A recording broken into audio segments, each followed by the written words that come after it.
gostaria de entrar numa antessala do pandêmico ou pós-pandêmico e falar da epistemologia da teologia prática. Eu confesso que esse tema me desafiou, me desafia constantemente, por ser um tema caro à nossa área, um tema caro inclusive à nossa produção teológica, e um tema caro à vivência do evangelho na sociedade. A explanação do Dr. Russo Gonzalez abriu excelentes perspectivas para refletir sobre a epistemologia da área da teologia prática, que sempre está em diálogo com todas as áreas da teologia. Quando Gonzalez fala sobre as ideias de um teólogo, chamado, eu não conhecia, viu, Russo? Chamado Jacob Billus, lembrei-me do querido professor Dr. Nicanor Lopes, hoje aposentado, e que em uma de nossas reuniões aqui na Faculdade de Teologia, sobre novo currículo, fez a seguinte pergunta para todos e todas nós. Vamos pensar a teologia por áreas ou de uma forma integrada? Lembro que estava, naquela ocasião, assumindo a função de coordenadora do programa de formação, em que parte dessa função é pensar sobre epistemologias, mas não só na teologia prática, em toda a teologia. Continuamos a pensar em a teologia por áreas, mas de uma forma mais sistêmica. Tanto que o percurso acadêmico do nosso curso atualmente tem uma fluidez bem maior do que, por exemplo, no meu período de formação, no início dos anos 90. Talvez essa ainda seja uma forma de organizar e sistematizar a teologia que nos deixa um lugar, entre aspas, seguro. Assim, a minha reflexão é uma espécie de continuidade daquela pergunta feita pelo professor Dr. Nicanor Lopes, naquela ocasião. Vamos pensar a teologia por áreas ou de uma forma integrada? Até porque fazer uma reflexão sobre práticas ministeriais em tempos de pandemia nos retira do nosso lugar único de análise, para visitarmos outros lugares de vivência das perguntas que foram, estão e serão levantadas, e que tocam os sentidos da vida. Concordo com o Dr. Russo Gonzalez que toda a teologia é prática, seja na sua dimensão bíblica, sistemática, histórica, pastoral. Trago aqui a memória um teólogo luterano, Dr. Lothar Carlos Rock, que empreendeu uma reflexão sobre teologia prática no final do século passado, e que ainda, de uma certa forma, permanece atual, pelo menos aqui no Brasil, mas que precisa ser revisitada. Ele diz assim: o objeto da teologia prática são as ações das pessoas que professam a fé cristã em distintas igrejas e na sociedade. Tais ações realizam-se como atos de interpretação transformadora da realidade presente à luz da tradição cristã e vice-versa, com a finalidade de testemunhar no momento atual a ação de Deus em favor de seu povo e de toda a criação. Rock defende, então, que a teologia prática deveria se aproximar do cotidiano das comunidades e da sociedade. Acusa, naquela reflexão, que a teologia prática ensinada nos seminários, faculdades de teologia, distantes da realidade. Passados todos esses anos, um pouco mais de 20 anos, e tendo essa reflexão dele, esse livro, já passado por 3 edições e revisões, a última em 2011, o seu pensamento e toda a base epistemológica da teologia prática permanecem a mesma. Porém, pode-se dizer que nesse quesito de reflexão, a teologia prática, de outro lado, caminhou no solo latino-americano. Aquela edição e aquela reflexão permanecem a mesma, mais a teologia prática caminhou. Mas foram poucas as sistematizações das pesquisas nessa área. Nos últimos anos, talvez 5 a 6 anos atrás, também percebe-se um crescente interesse na formação nessa área. Pelo menos no Brasil, nós tivemos aí pouca formação de mestres e doutores mais voltados à área da teologia prática, e agora retorna o interesse nessa área e também as aberturas próprias dessa área nos órgãos do governo. O que vejo hoje é uma tentativa de aproximação por parte dos seminários e escolas de formação em teologia das vivências e teologias desenvolvidas no cotidiano da igreja e da sociedade. Vou dar 2 exemplos.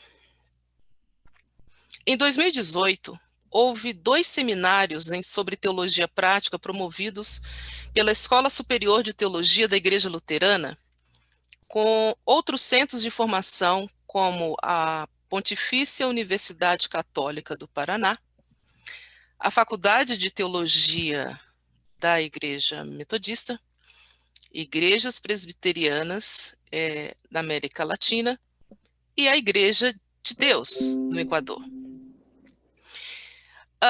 E também, naquela ocasião, naquele seminário, em que éramos poucos, tínhamos da nossa faculdade eu e o professor Eber, e depois no outro o professor Márcio Divino, também tínhamos a presença de um colega brasileiro, mas que ensina no Union Theological Seminar, o professor Dr. Cláudio Carvalhais. Naquele momento, nós nos preparávamos para um evento maior que aconteceu em 2019, que foi da Academia Internacional de Teologia Prática, cujo tema foi interessante: descolonialidade e práticas religiosas, libertando a esperança. Nesse evento, percebeu-se o avanço da reflexão latino-americana em relação à teologia prática, especialmente pela presença de teologias latino-americanas, como teologia da libertação, teologia negra, feminista, indígena, dentre outras, que trouxeram um tom de proximidade com o cotidiano do povo. Ou seja, uma voz profética levantada no evento reivindicava o reconhecimento da imensa contribuição que o continente latino-americano e caribenho tem em relação às epistemologias europeia e estadunidense, que nós herdamos, inclusive. Lembrando das origens da teologia prática, nesse sentido, como disciplina, nós trazemos à memória nomes como Schleiermacher, inclusive para falar esse nome é um grande desafio, né? Nascido no século XVIII, chamado o pai da teologia prática, que destacou um campo específico, entre aspas, para se praticar o fazer teológico. O que parece é que a teologia prática seria apenas ali, em Schleiermacher, o resultado prático das áreas de Bíblia, teologia e história. Paradoxalmente, ao elevar a teologia prática a um status de saber teológico, iniciou uma longa jornada de discussões que estão presentes até hoje. Em Schleiermacher, a teologia prática torna-se uma espécie de ciência aplicada, de teoria para o fazer cotidiano da igreja, como culto, homilética, educação cristã, aconselhamento, dentre outros. O sucessor de Schleiermacher, um teólogo pouco conhecido, não é o Nietzsche, tá? O filósofo, é o Nietzsche, né? Defende, logo depois dele, que a teologia era uma ciência, ele muda um pouquinho a palavra, da praxis. E a teologia prática era uma ciência, então, dessa praxis, ou seja, é claro que aí nós não vamos entrar na influência de Karl Marx com a expressão praxis, mas é uma ação refletida a partir da realidade. Sabemos, porém, que a teologia prática que vivenciamos hoje não se resume ao que foi conceituado na sua origem. Um tema que está na epistemologia, então, da teologia prática, E aí eu vou colocar, então, alguns aspectos. Primeiro é a vocação. Embora tenhamos um certo orgulho como protestantes do sacerdócio universal de todos os crentes, parece que isso ficou somente no movimento de Jesus e numa certa intencionalidade dos movimentos de reforma. O movimento de Jesus e na igreja primitiva. Mesmo após os movimentos de reformas na igreja cristã, a clericalização da teologia afastou o intento de uma teologia pensada e refletida por todo o povo de Deus. Reafirma-se, nesse sentido, a vocação prática de toda a teologia. Nesse sentido, nós não podemos esquecer de John Wesley, considerado um teólogo prático. Aliás, ele mesmo elogiou a teologia prática, né? Vivendo junto com o repensar a sua vocação, essa relação que Albert Outler, pelo menos na sua hermenêutica do pensamento wesleyano, colocou no famoso quadrilátero: experiência, razão, tradição e Bíblia. E que aqui no Brasil, nós acrescentamos, o Centro de Estudos Wesleyanos acrescentou criação, que seria, então, 5 aspectos. Essa é uma forma de ler a maneira que Wesley pensava a teologia, mas também uma aproximação com o que nós podemos chamar hoje de teologia prática, que vinculava a reflexão teológica com o cotidiano das pessoas e das igrejas, da sociedade, da época do século XVIII. Randy Maddox, na sua reflexão sobre graça responsável, também tem contribuído com a teologia prática em Wesley. Aliás, esse livro foi traduzido, né, por português e publicado ano passado. Maddox afirma que a teologia prática de Wesley conseguia conjugar as chamadas áreas da teologia no cotidiano das pessoas. Foi o que o teólogo Rui de Souza Josgruberg chamou de teologia do caminho. E o José Carlos de Souza, um outro teólogo também sistemático aqui da casa, ele reafirma que a teologia de Wesley tem um aporte explicitamente prático.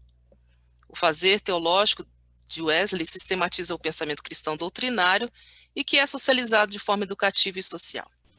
E aí tem uma fala do José Carlos, professor doutor José Carlos, que diz: para Wesley, a teologia é uma disciplina eminentemente prática, característica evidente em sua preocupação soteriológica. Na opinião de muitos intérpretes, o verdadeiro coração da teologia wesleyana. Sua busca fundamental não é desvelar o que Deus é em si mesmo, e sim o que ele significa para o ser humano. Trata-se de conhecer o caminho que conduz à vida plena. A teologia prática na América Latina recebeu a influência direta, obviamente, dos missionários e missionárias no cotidiano das primeiras igrejas e, obviamente, no nascedouro da formação teológica. Trouxe modelos especialmente estadunidenses de pensar a prática pastoral em nosso continente.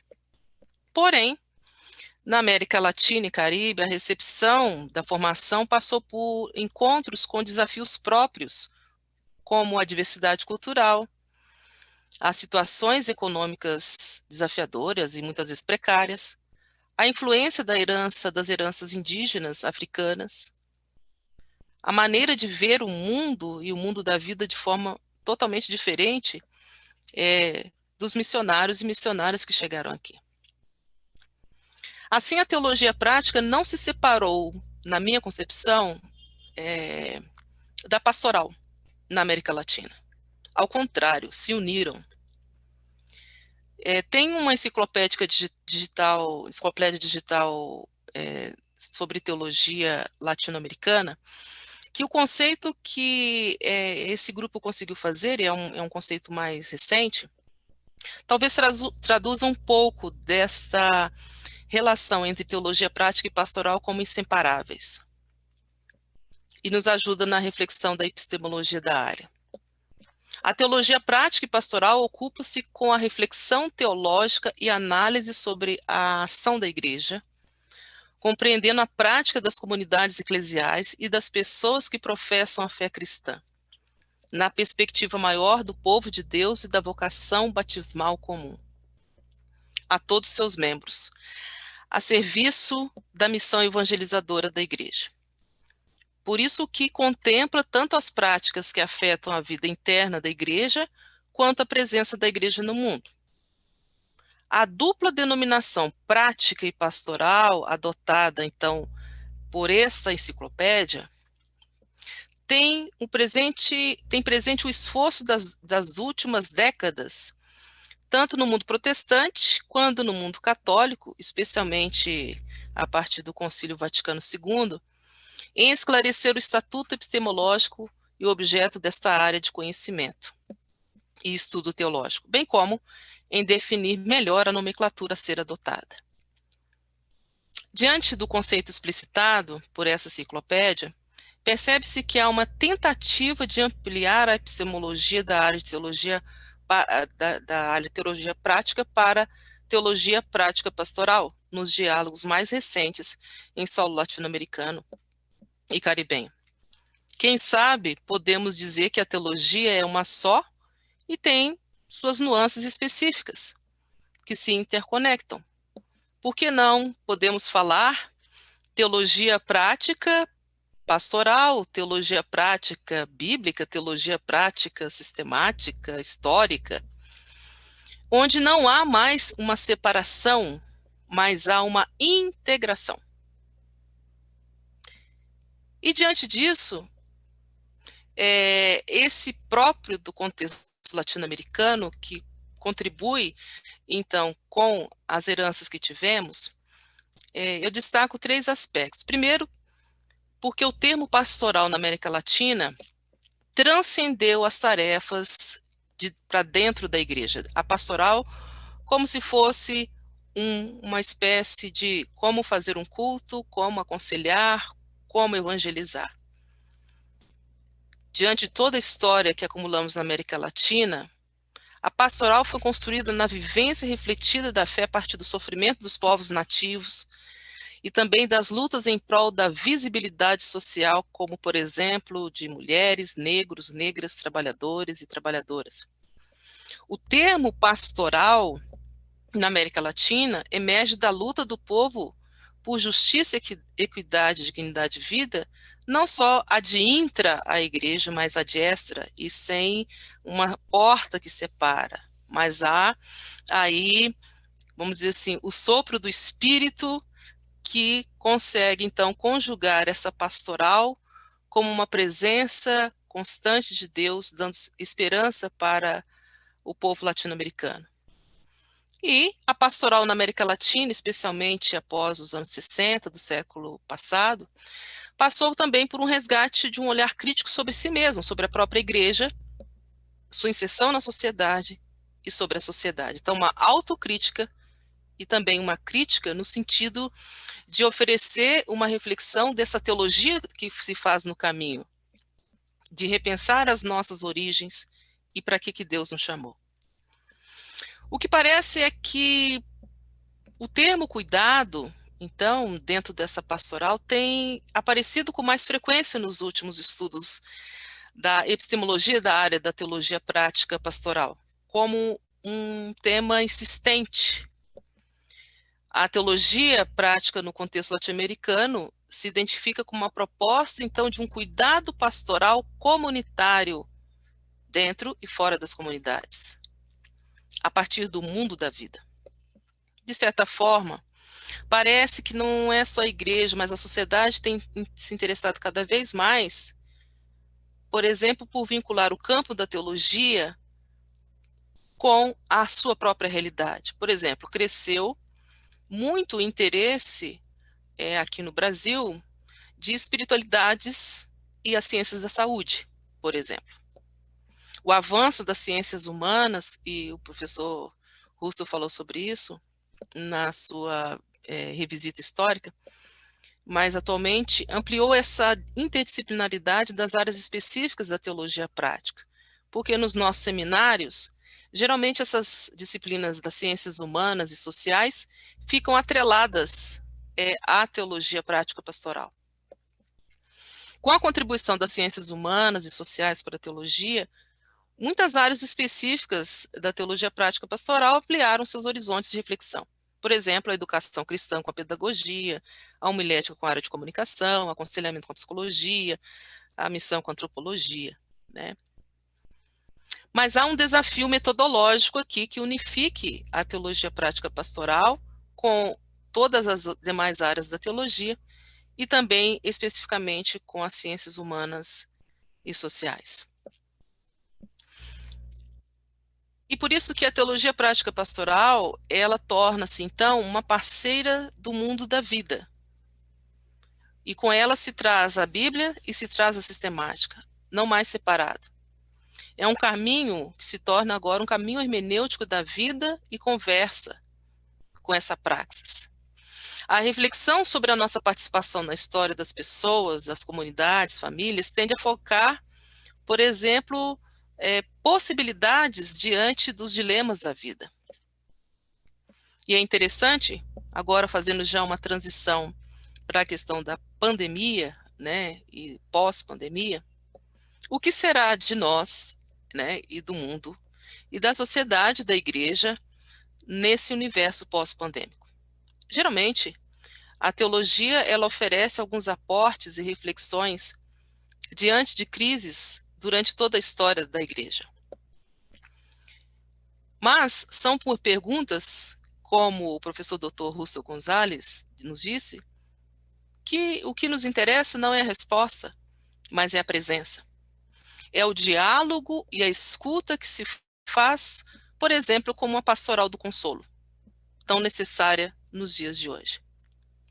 A nossa reflexão e convivência também podem privilegiar, né, uma possibilidade de uma educação para a vida no Evangelho continuada, onde essas reflexões sobre crises ou situações pandêmicas nos ajudem a nos fortalecer como identidade em comunidade e nos ajudem a ressignificar a vida a partir, então, dessa reflexão bíblica, teológica, histórica e sistemática.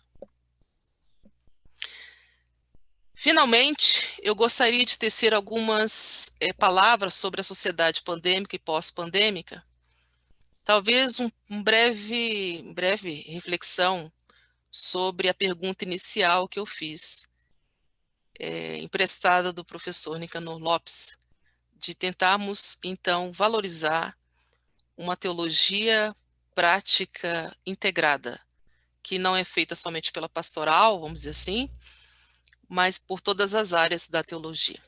Aí eu vou pedir a Cami para nos ajudar com o slide.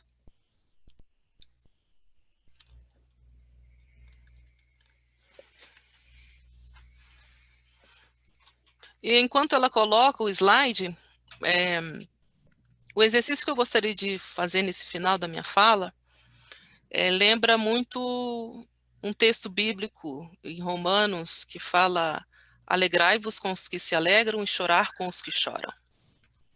Essa chamada do texto em Romanos, uma comunidade que tinha os seus desafios de uma convivência com o Império Romano, em que havia tantas mortes, né, e tantas injustiças, era de fortalecer justamente os valores de uma comunidade de fé diante de dilemas sociais e desafiadores. Hoje, esse texto, por exemplo, é um dos que nos ilumina diante de uma sociedade enlutada. Também podemos lembrar, no texto bíblico, de que Deus sempre olhou de forma muito especial para viúvas, órfãs, estrangeiros e estrangeiras. E vamos pensar também que durante a história da igreja, a história da humanidade, o tema, por exemplo, do luto e da morte sempre bateu à porta de cristãos, cristãs e de todas as pessoas nesse mundo. Mas hoje, no século XXI, nós estamos nessa sociedade enlutada, onde o banco de muitas pessoas, esse aqui é um banco, né, de sentar, né, está vazio. E o que podemos fazer diante, então, dessa reflexão epistemológica da área de teologia prática. Próximo, Cami, fazendo favor. Primeiro, um olhar, né, sobre o que é que está acontecendo hoje, né? Alguns temas são levantados para nós. Primeiro, o tema da própria morte, que, embora nós creiamos na ressurreição, mas é um tema que nos inquieta muito como cristãos e cristãs. E eu já disse isso várias vezes, quem está me ouvindo aqui já aí do Brasil já sabe muito bem disso, que, porém, para a gente ressurgir, a gente tem que morrer, né? Então, a dificuldade de lidar com o tema da morte é um tema que percorre a história da igreja, né? Agora, diante do fazer teológico, deixar-se ser tocado pela morte do outro também nos faz repensar a própria forma de refletir teologicamente na nossa vivência com as pessoas, como é que nós vamos responder com a nossa presença, e não necessariamente com uma verbalização disso, como eu falei anteriormente, uma pastoral do consolo. Existe um processo de empobrecimento das pessoas, uma ampliação do racismo, da violência, especialmente contra as mulheres e crianças, e um vazio existencial. Pode colocar o próximo, Cami. Então, esse é um cenário que a gente vê, né? E aqui eu coloquei duas reportagens, essa é a primeira. A Fiocruz é uma área aqui do Ministério da Saúde, que é responsável, uma fundação, Oswaldo Cruz, chamado, né? Responsável por pensar várias dimensões, tanto cursos como intervenções com medicamentos para a população. E uma das reportagens recentes, essa reportagem aqui é de agosto, né, não tão recente, mas no início desse semestre, é que a saúde mental não será a quarta onda da pandemia. Aí toca-se em um outro tema, por exemplo, nesse campo da pós-pandemia, que é o tema da saúde. O que é que nós, como teologia, podemos contribuir nesse campo da saúde? E a gente tem feito muito esse exercício aqui na Faculdade de Teologia, né? Nas áreas que se integram em Bíblia, em teologia sistemática, em pastoral, para tentar também estar presente diante da necessidade de refletir sobre saúde mental, em que existe um grande preconceito. Até hoje, uma pessoa com depressão é considerada, às vezes, endemoniada, em pecado, mas não como uma doença. Então, esse também é um desafio que a gente tem nos dias de hoje. O próximo, Cami. Aqui, mais uma que reafirma, né? Aquela era de agosto, essa daqui é de outubro. A chamada quarta onda, que seria justamente o que a ciência, no final aí de junho, né, os médicos disseram, né, cientistas, olha, virá uma quarta onda do Covid, especialmente depois no pós-pandemia. Só que, na verdade, essa chamada quarta onda, ela se adiantou. A primeira onda é o próprio Covid, a segunda é a infecção, né? As pessoas pegarem Covid, especialmente os profissionais de saúde, depois a população no geral, e agora a saúde mental seria essa quarta onda, em que o confinamento traz também situações de saúde seríssimos. A pergunta é como que a teologia prática pastoral, ou como a teologia prática, bíblica e sistemática histórica, pode contribuir, por exemplo, para pensar o tema da saúde? Aí, na verdade, eu estou levantando mais perguntas, né? Próximo. E aí a gente tem uma forma de, talvez, de pensar esse tema a partir, como a gente falou, do mundo da vida, que nos interroga. Eu vejo que hoje a pandemia está colocando muitas perguntas para a teologia, no geral. E as perguntas é muito mais para a nossa reflexão e sentir aquela inquietação de não saber a resposta, e para mim isso é muito bom, porque isso nos faz refletir mais e aprofundar mais na nossa reflexão, mas junto com isso, viver com aquilo que não posso responder e com talvez aquilo que hoje eu não tenho condições de mudar, mas eu tenho condições de estar junto. Aí vem a questão da finitude, vem a dimensão da escatologia, por exemplo, hoje, que é um tema caríssimo nos tempos atuais. A questão da finitude também como um tema humano. E a questão da finitude volta àquilo que eu falei, que eu levantei lá anteriormente sobre o tema da morte. As espiritualidades, né, não existe só uma. Como foi falado pelo Dr. Russell Gonzalez, existe hoje vários tipos de explicação do porquê que está acontecendo isso ou deixando de acontecer aquilo. Então a gente percebe que no seio também do cristianismo não existe só uma única espiritualidade, né? E aí a gente precisa também conjugar, né, saber que fenômeno é esse diante dessa situação e contexto pandêmico. O cuidado e a escuta como uma espécie de vivência da nossa teologia prática pastoral, bíblica, sistemática, enfim, da teologia como um todo, que ela toca no cotidiano das pessoas, mas em que toda a minha reflexão ela se torna, então, um espaço em que eu vou me calar, muitas vezes, para ouvir a outra pessoa. Mudanças, a ressignificação da vida. Talvez a gente tenha que pensar o que é metanoia hoje, o que é conversão, né? O que é aceitar, entre aspas, aceitar Jesus em meio à pandemia, ou ressignificar a fé em Cristo em meio à pandemia. E o que eu já tinha falado, os desafios também ligados à aproximação necessária desses diálogos entre espiritualidade e saúde, que é um tema que sempre está batendo a porta, especialmente aí nos últimos anos no campo da teologia prática pastoral. Então, eu trouxe, na verdade, muito mais inquietações minhas e um processo reflexivo inicial, vamos dizer assim, sobre uma tentativa de sistematizar um pouco mais essa epistemologia. Mas é justamente na inquietação das perguntas, e isso aí eu me reporto à sabedoria de Jesus nos evangelhos, que fez muito mais perguntas do que, obviamente, deu respostas verbalizadas.